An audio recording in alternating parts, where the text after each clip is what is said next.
Ето и първите признаци, че пролета ще дойде и в Косово, макар и с известно закъснение. Ние сме от търпеливите. Не, че имаме и избор.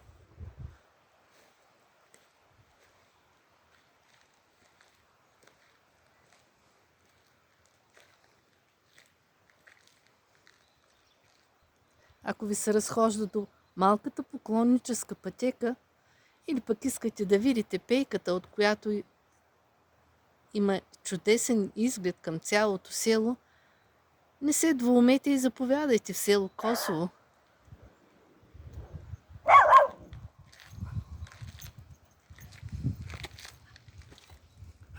Ето Люси ще ви посрещне. Тя обича новите хора и определено знае как да се запознава с тях.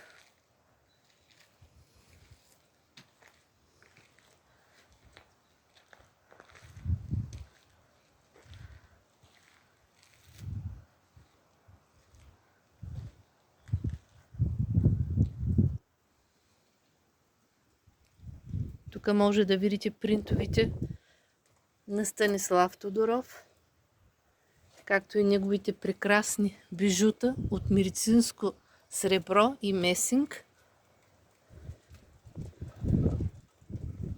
Да си изберете плетена шапка или лента за глава, защото все още си е хладничко.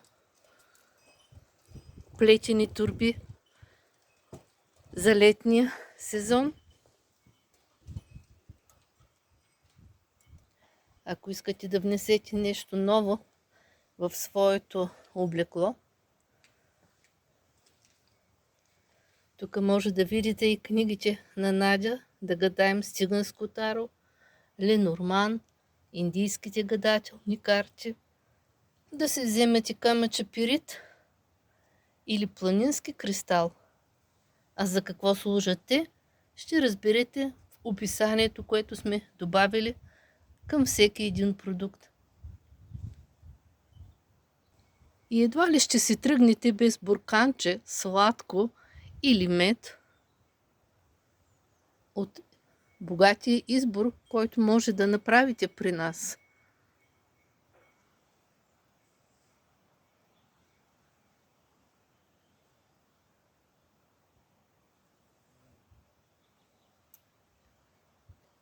И накрая сме направили едно малко кътче, където може да седнете и да си направите една снимка за спомен от село Косово. Очакваме ви!